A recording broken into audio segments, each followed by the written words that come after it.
Let's take a look at some great new manga coming out in August of 2025. Welcome to the Manga Buyer's Guide for August of 2025. There are not nearly as many new debuts in this month as there were for like July and June, but still a lot of really exciting stuff that I'm very happy to talk about, and a lot of things that I'm hoping you'll be excited about as well.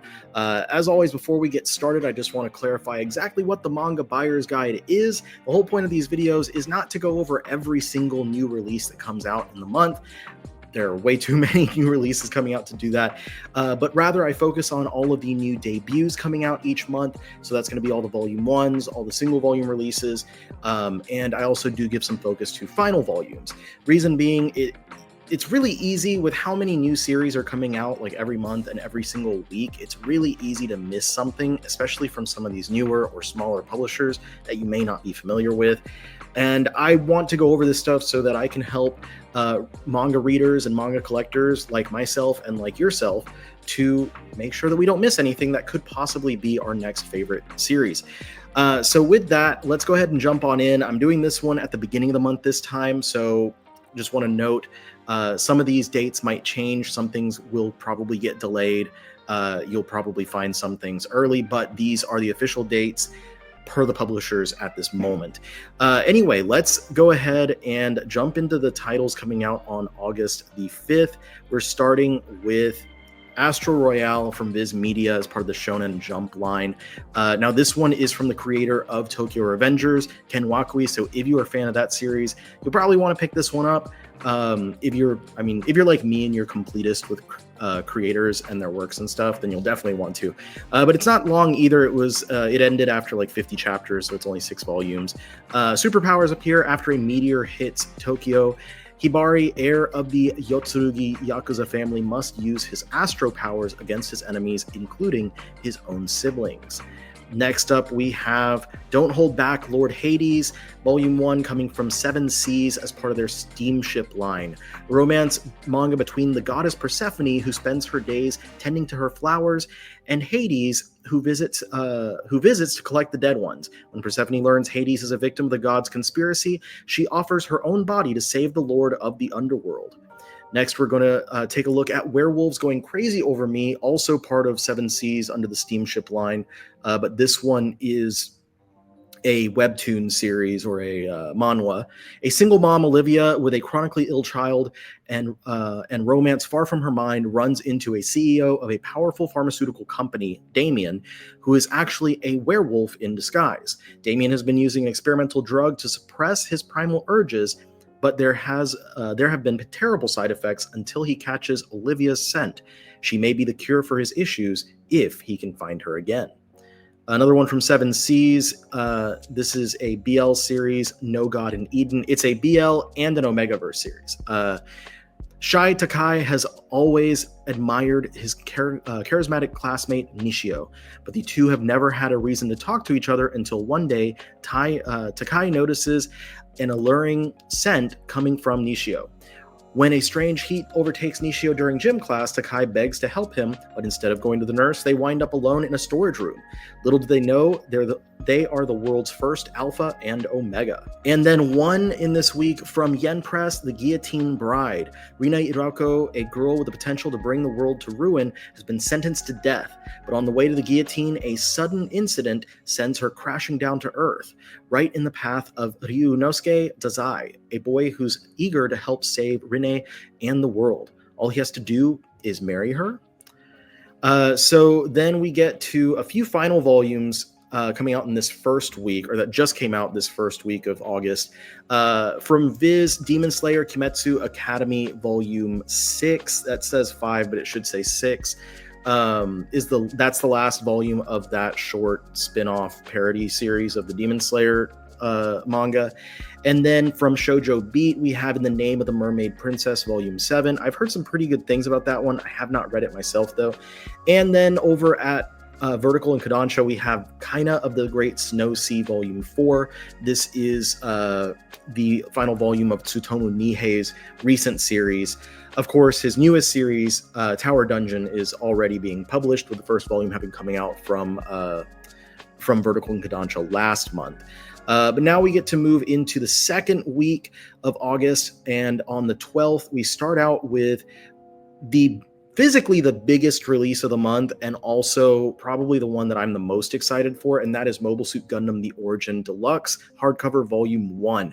So Mobile Suit Gundam The Origin, if you're completely unfamiliar, is an expanded retelling of the original Gundam anime. So this is effectively a really great jumping on point for anyone who wants to get into the Gundam franchise but has no prior knowledge. This is a great manga to jump in with. So this is going to be 6 big deluxe trim size hardcovers, like the same trim size as stuff like Vinland Saga from Kodansha or Berserk and all the other stuff from Dark Horse. So when the series was originally released in Japan, it was across 24 volumes, and then later Vertical released it in English after Viz actually tried to release it in English first. They did like these weird half-length volumes. Was not successful, but then Vertical picked it up and they put it out in the 12 hardcover volumes that you might be more familiar with. And now it's being compiled into these 6 massive hardcovers, which that makes them 4-in-1 volumes basically, because each of the 12 volumes was a 2-in-1, of course.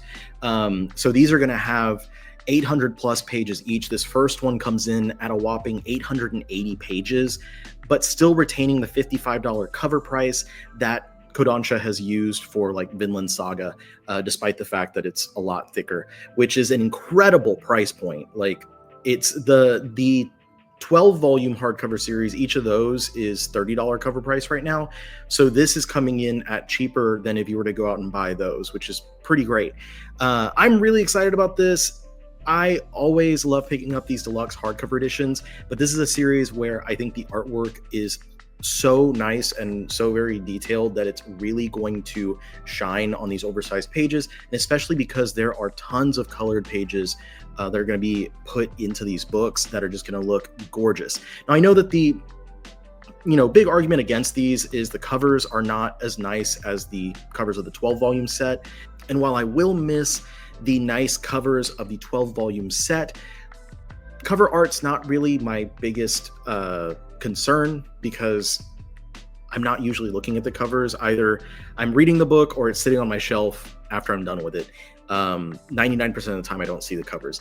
And for me personally, I know a lot of people disagree with this, but I like the spines on these big blue ones better than the like cross section of random artwork that the current spines have. But that's just me. I know some people disagree. Anyway, I've yapped on about this one for long enough, but that's how you know it's something I'm really excited about, is when I have a lot to say. Next up, we have from Viz Rai Rai Rai Volume 1. Deep in debt, life can't get worse for Sumire until she wakes up with a monstrous new arm and a foul-mouthed voice inside her head. It's time to battle deadly alien threats, all to pay her bills. Definitely excited to pick this one up. It's gotten a lot of positive attention, a lot of recommendations from various creators, so I'm excited to pick this one up when it comes out on the 12th. Now moving over to one from 7 Seas. The Demon King is way too overprotective. Sena is a high school girl who's barely keeping it all together, and she nearly falls for a scammer trying to take her rent money when suddenly a mysterious and handsome stranger with horns appears and claims that she is the reincarnation of his lost love. Now, Sena finds herself with a new roommate hell-bent on protecting her, whether she wants him to or not. Then we've got a couple of BL series from 7 Seas, Long Period. First is about 2 childhood friends struggle through their feelings for each other and the pressures of growing up. Can their relationship withstand the emotional whiplash of adolescence? From the creator of the Two Lions and Only the Stars Know. And the other one from 7 Seas is Fake Fact Lips Break, which is an omnibus that collects the entire sequel to Fake Fact Lips, where Rio and Zen have become lovers but still bait each other into competitions. When their hectic work schedules cut into their time together, it's not long before jealousy sets in. Then we have a couple from Tokyo Pop as part of the Love line, reincarnated in a mafia dating sim volume 1. Based on the popular light novel series by the author of Seventh Time Loop, granddaughter of a Yakuza boss is reincarnated as the heroine in a mafia dating video game set in the world where the crime bosses serve the queen. She expects another life without friends, but thanks to her upbringing, she already hatched a plan to leave the world of organized crime for good. And then next from Tokyo Pop, we have Cute But Not Cute, which was delayed for the last month. So if you watched my July video that I put out last week, you'll probably remember me mentioning this one, but it is now set to come out on the 12th of August. And then we wrap up the 12th with one release from Square Enix, Exquisite Blood, The Heretic Onmyoji. In this fantastical tale of demonic battles and courtly intrigue, an Onmyoji known as the Heretic faces a destiny that could overturn both the human and demon realms. And I've already read this one, and if you are into fantasy action stuff, this is definitely going to be good for you. It is full of action and really intriguing, and I can't wait to read more. But we have one final volume coming out on the second week here, and that is I Want to Do Bad Things with You, Volume 7. This one's been pretty fun. I'm glad that it didn't run for too long. But if you want a good lighthearted, fun shonen rom-com series, you could do worse than I Want to Do Bad Things with You. Now moving on into the 19th, we've got some more fun new releases, starting off with Iruma-Mafia. This is a spin-off, Welcome to Demon School, Iruma-kun Iruma-Mafia edition, a spin-off from the hit series. Iruma is a dirt-poor but kind young boy who grows up in a ruthless city slum. One day, Iruma gives a severely injured old man his last loaf of bread and nurses the stranger back to health, only to find out that the elder gent is none other than Don Sullivan, leader of the Babel Mafia. Soon after, Don Sullivan comes back, whisks Iruma away, and begs the boy to become his grandson. And just like that, the curtains rise on Iruma's chaotic new life as the next in line to a gigantic gang of, dare we say, demonic mafiosos. So if you've enjoyed Iruma-kun, this will be one that you'll probably want to pick up. We are like 30 volumes behind the release of the main Iruma-kun series, and there's I think 2 other spin-offs. One of them is pretty long, the other one's not. So there's still a lot of Iruma-kun that needs to be published in English, but I have personally been enjoying the main series, and I'm very much looking forward to picking up this spin-off. Now moving over to 7 Seas, we've got Sacrifice of My Manly Soul. 16-year-old Todo Jun's world is flipped upside down when he's forced to enroll in an all-girls school to pay off his family's staggering 4 billion yen debt. The twist? The student council is secretly made up of boys in the same predicament. Exposing their true identities would mean social annihilation, but sticking around might be even worse. Then we get from Kodansha a single volume BL, My Instructor Won't Yield. Chiba's kind manner, clear guidance, and pretty face make him easily the favorite driving instructor of every female student at the school where he works. But while he'll play up his charms to get good reviews, Chiba is diligent and politely but firmly rejecting all romantic advances. Yet his well-crafted persona will be put to the test when he's matched up with the mysterious Yaotome, a new student gaining a reputation of his own as the sharp-suited prince, because he comes to every driving lesson way overdressed. Despite his cool looks and demeanor, Yaotome can hardly compose himself when Chiba begins their lesson. An after-hours encounter reveals that Yaotome is actually a manga artist, and that's not his only secret. Then moving back over to 7 Seas Entertainment, we've got Lost in the Cloud, Volume 1. Skylar has a secret. He's covertly snapping photos of his crush, Chan-il, and storing them in the cloud. He thought they were safe until the photos vanish and an anonymous text exposes his secret. The blackmailer, Chan-il's sharp-tongued best friend, Cirrus. Instead of outing Skylar, Cirrus proposes a deal that pulls him into a web of awkward encounters, close calls, and a deeply personal game. What does Cirrus really want, and why can't Skylar shake the feeling there's more to this game than meets the eye? Then we go over to Sublime, where they have A Man Who Defies the World of BL. It's a BL manga world, and unfortunately for our straight as an arrow protagonist, he's only just discovered this. As a means of evading all the hotties after him for some of that sweet, sweet lovin', he studies every BL manga he can get his hands on to become a master of spotting their tropes. His evasive maneuvers prove effective for now, but this is the world of boys' love, and fancy footwork can only get you so far. Could you avoid the tropes? That brings us over to another Tokyo Pop one that was delayed from last month. The Desert Butterfly Yearns to Be Caught. This one is also, I believe, just a single volume release. And we wrap up this week with The Architect's Epiphany coming from Nakama Press, the new imprint of Mad Cave, the comic publisher. With pride and driven by vocation, the shaman Ling Tiber and city builder Ocean Hacklin valiantly answer their calling and undertake a dire mission to seek hope and redemption. Amid the rise and fall of an entire civilization, Aishan City joined them on their sweeping adventure set in a world full of fantastical creatures and magical powers. So this one is a Chinese title. I want to talk about Nakama because they just came out recently. I picked up their series Infinity Force. The first 2 volumes came out like June or July or something. And it's fun. The quality of the books is pretty good. I would say like definitely doesn't have any of the issues that some of the other newer publishers have, like too tight of binding like Alien or too loose of binding like Kana. Fingers crossed that Kana does better for City Hunter and Cat's Eye. But the big issue that I have personally with them, and this is definitely something that they chose stylistically to make their books stand out on the shelves, is the covers all have that big white bar across the bottom third. And so the cover art of every single book that they release is going to be cut by 1/3, which like I understand design-wise you want your books to stand out, and it definitely does make it stand out, and you know that it's a Nakama Press even if you don't see their logo at the bottom of the cover. But despite saying like cover art's the least, the thing that I'm least concerned with, I do find that kind of bothersome, and I know it will bother other people a lot more than it does me. Otherwise though, good so far. Like the binding and the build of the books is a little bit more important to me. But that leads us to our final volumes for this week, starting off with Noragami Omnibus Volume 9, which collects volumes, the last 3 volumes, that says 25 through 27. I really enjoyed reading this in the omnibus editions. They were coming out so fast, and then they caught up, and the final volume hadn't been released in single yet, so we had to wait a little while for this last volume. So I'm really looking forward to wrapping that one up.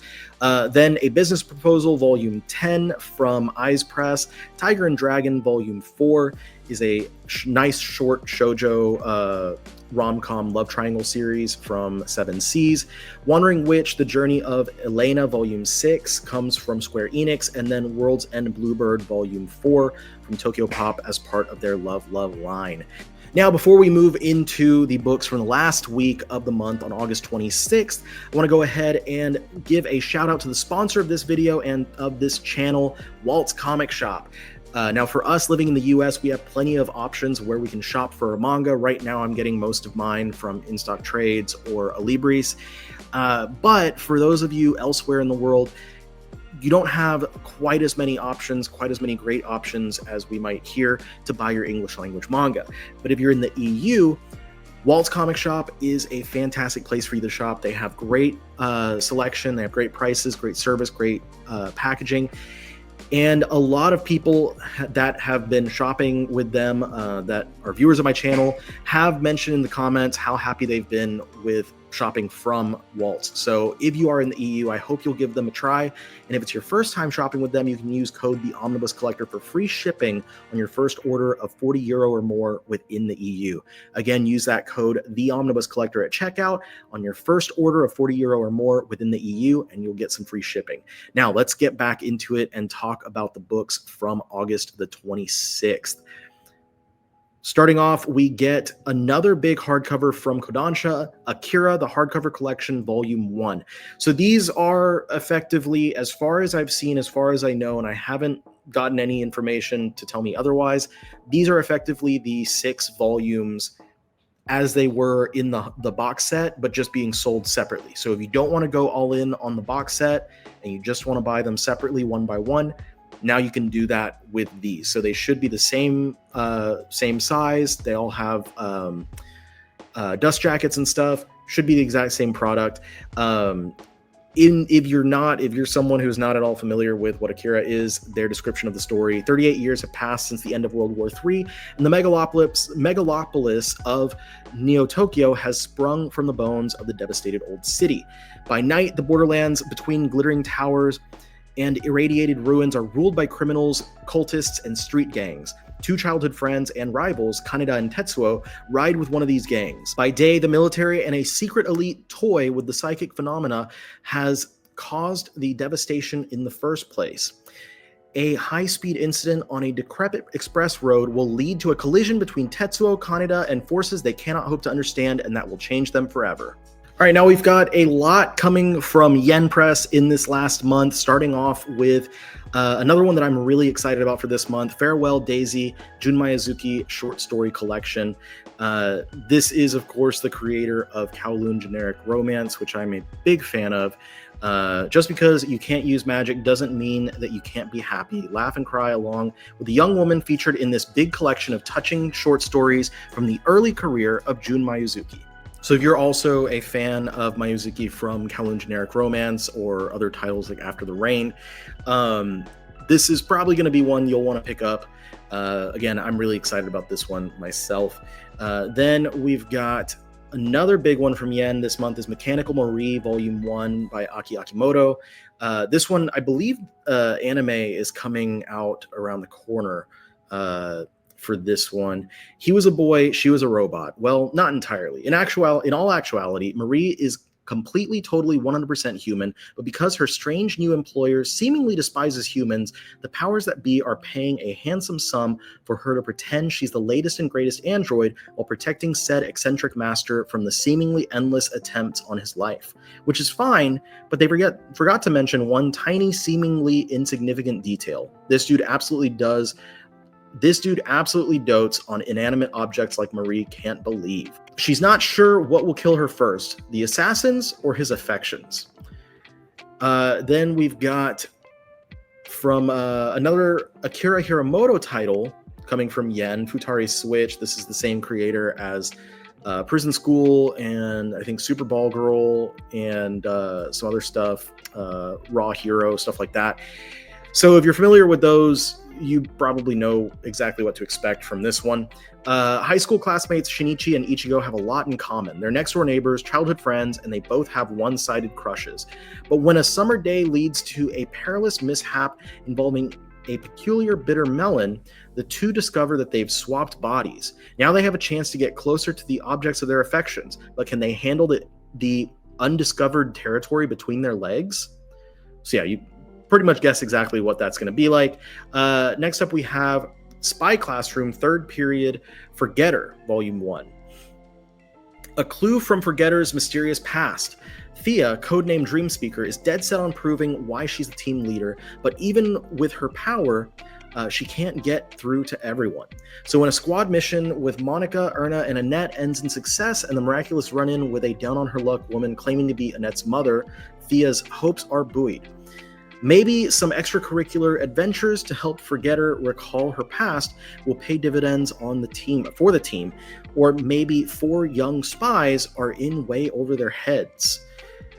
Then we've got Killed Again, Mr. Detective. Sakuya Otsuki is the son of a legendary detective working to follow in his father's footsteps with his assistant Lilithea.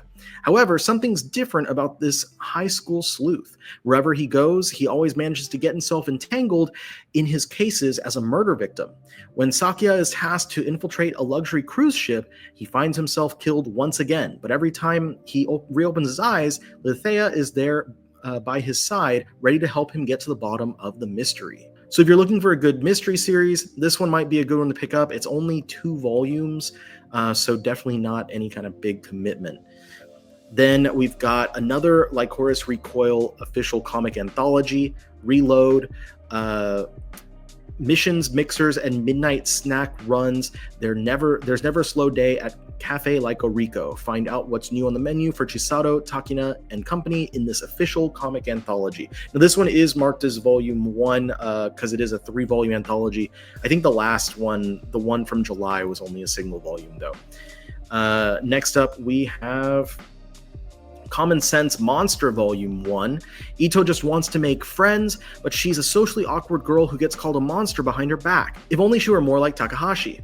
That girl is totally ordinary, gets along with everyone, and eats people?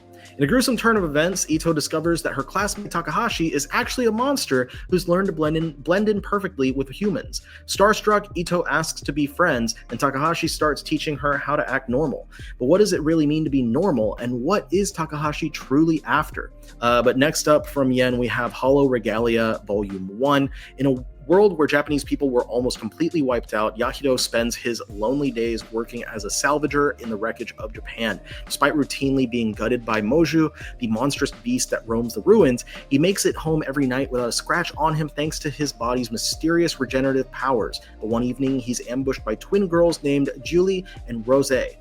And these supposed art dealers have a dangerous mission for him, something only he can help them with. Next up, we've got Kunan the Sorcerer Can See, Volume 1.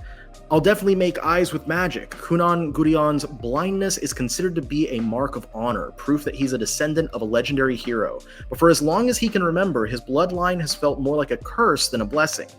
So when 7-year-old Kunan catches wind that magic can give strength to the weak and wisdom to fools, he dedicates himself to crafting a spell that will grant sight to the blind. Kunan blazes through his studies with such passion that he catches the attention of the royal palace. But will his newfound drive and talent be enough to convince Xionli Finroll, famed royal sorcerer, to be his new teacher?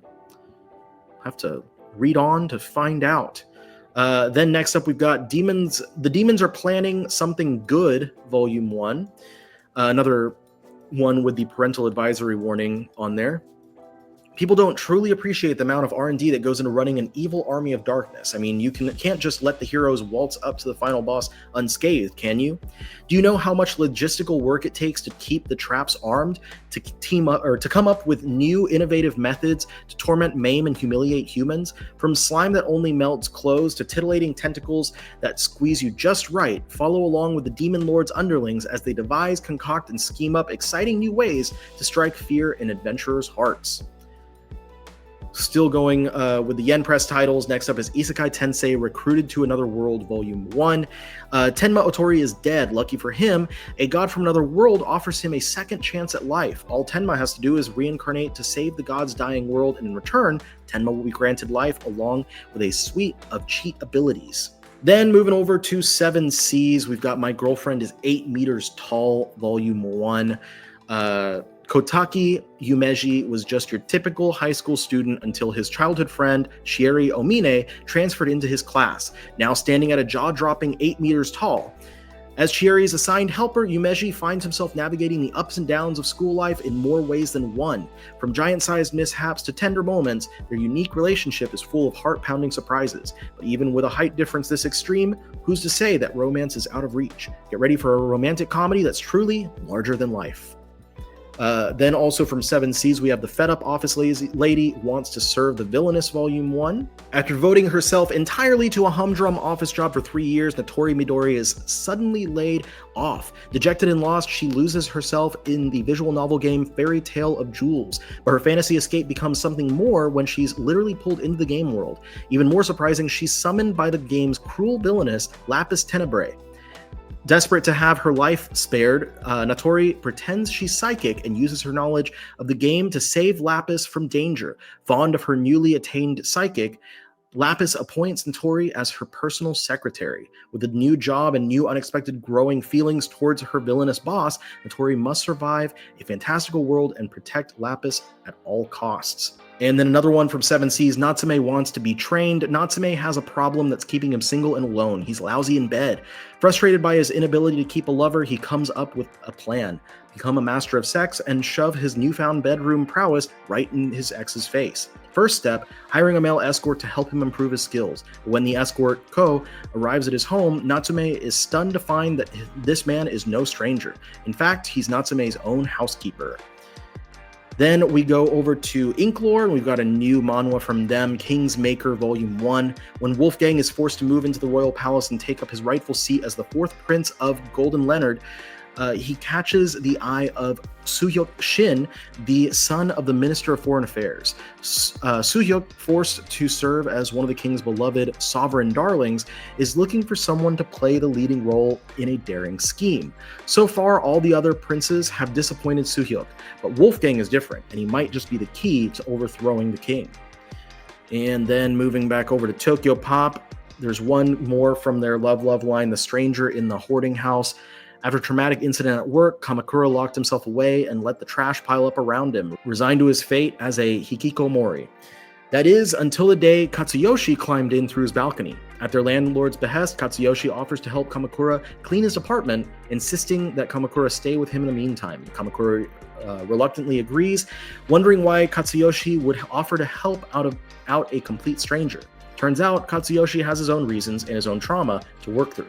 As they tidy together, the pair open up to each other and slowly begin to heal in this sweet slice of life romance about moving forward one trash bag at a time. And that brings us to our last round of final volumes. We have Combatants Will Be Dispatched, Volume 12, Helena and Mr. Big Bad Wolf, Volume 2, Kakegurui Twin, Volume 15, so the spin-off to Kakegurui is wrapping up. The Villainous Turns the Hourglass, Volume 8, Witch Life in a Micro Room, Volume 5, and Speed Grapher, Volume 3. Typo on there says Volume 12, but it is just 3 volumes and wrapping up. So that is it as far as all of the new releases and the final volumes from the month of August.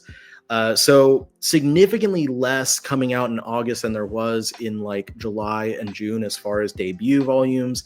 But I feel like the number of actual volumes coming out is pretty much the same because my list is still massive for August, despite the fact that there's not as many new titles. But among those are a lot of things that I'm really pumped to check out. I yapped on and on for a little while about the Gundam hardcovers that I'm really excited to get. Maybe I'll make a video when I get the first one if I have the time to do that, because I know there's some people that would be curious about the build and just appearance of that one. But until then, let me know in the comments, what are you excited about from this month, whether it's the debuts or final volumes that I went over in this video, or if there's something else that you're excited about that I didn't talk about in this video coming out in this month. Just let me know in the comments. Let me know what you've been reading, what you've been enjoying, and let me know if you prefer this at the beginning of the month or at the end of the month. I've been trying to get these out at the beginning of the month like I used to, but I have not been able to until now, using this like easier way of filming and editing basically is the way that I'm able to get this out quickly. So let me know what you think. And then as far as other things go, if you've stuck around until the end of the video, I do have a video about all of the licenses that were announced at Anime Expo and at San Diego Comic-Con. I will be putting that out in this exact same style of me like recording a live stream basically. So I will be putting that out sometime during this month before Anime NYC. I will be at Anime NYC, and when I get back, I will do my best to put out a video about all of the licenses being announced there. I know there's at least a few publishers that are doing panels there, so we'll see what they have to announce. And then also, I know I've said this multiple times, but I finally got the last thing that I needed before I wanted to do my library tour. The last thing, oh, thumbs up, cool. The last thing I needed was basically shelf extensions. I'm going to see if I can show the shelf extensions right next to the Akira, the Wall book and Akira box set. I needed those last two, and then I would have everything done in my library. And that's basically what I was putting off so that I could get those things and completely finish organizing. So I do want to put the video out doing a tour of the library by the end of this month, honestly before Anime Expo. So fingers crossed I can get everything done in time that I want to get them done. Anyway, thank you so much for sticking around and listening to me yap about my future plans for videos coming in the next few weeks and stuff. I'm excited to kind of be getting back on pace with putting out my content so I can return to having more than just one video every month. And once I get through all of those things that I want to get done, I'm gonna try to get back to doing haul videos and talking about, you know, what I've been reading and stuff like that. So fingers crossed. I don't want to make any promises because often I can't, you know, pull through with them because life is just crazy and I've got a million other things going on outside of, you know, having fun making videos on the internet. But yeah, thank you so much for watching. If you're new here, I hope that you'll subscribe so you can get notified of all those upcoming videos I just mentioned. If you're not new here, thank you so much for spending time with me. Y'all always know how much I enjoy having y'all spend time with me. And I will see y'all on the next one. Peace out.